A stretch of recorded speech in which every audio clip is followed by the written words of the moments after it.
नमस्ते, मैं शामवीर शर्मा, सजल टाइम्स संपादक आपका स्वागत करता हूं। ग्वालियर में आपका स्वागत है। ग्वालियर में रिटायर्ड फौजी ने गोली मारकर दी जान, लीवर था कमजोर, 10 साल से ठीक से खाना नहीं खा पा रहे थे, चुनी मौत।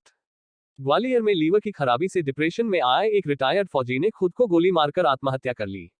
घटना गोला का मंदिर इलाके की है। घर से एक सुसाइड नोट भी मिला है, जिसमें रिटायर्ड फौजी ने अपनी मौत के लिए बीमारी को जिम्मेदार ठहराया है। पुलिस ने शव को निगरानी में लेकर शुक्रवार दोपहर पोस्टमार्टम कराया है। साथ ही मामला दर्ज कर खुदकुशी की पड़ताल शुरू कर दी है।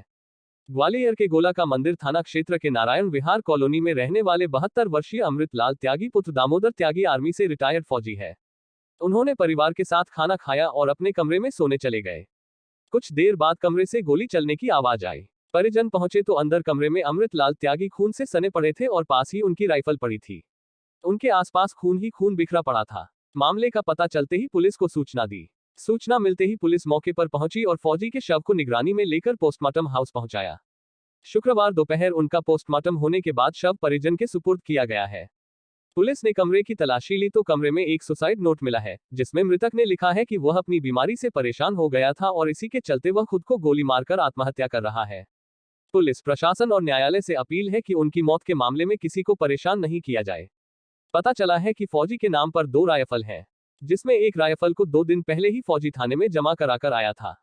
जिस राइफल से फौजी ने गोली मारकर सुसाइड किया है उसे थाने में जमा कराने के लिए फौजी ने नहीं दी थी। मृतक फौजी का कहना था कि इस राइफल को वह खुद खाने में जमा करने जाएंगे।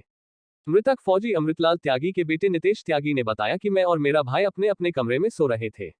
पिताजी खाना खाने के बाद घर के ऊपर वाले कमरे में सोने के लिए चले गए थे।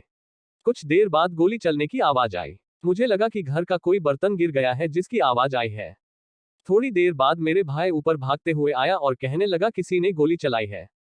उसके बाद हमने अपने पड़ोसी तोमर अंकल के साथ मिलकर पिताजी के कमरे में पहुंचे तो पिताजी अपने कमरे में मृत पड़े हुए थे और उनकी राइफल पास ही पड़ी थी। पिताजी एक सुसाइड नोट छोड़ गए हैं जिसमें लिखा है कि मैं अपनी बीमारी के चलते खुद गोली मारकर आत्महत्या कर रहा हूं, इसमें किसी का दोष नहीं है। मेरे पिताजी 10 साल से बीमार चल रहे थे।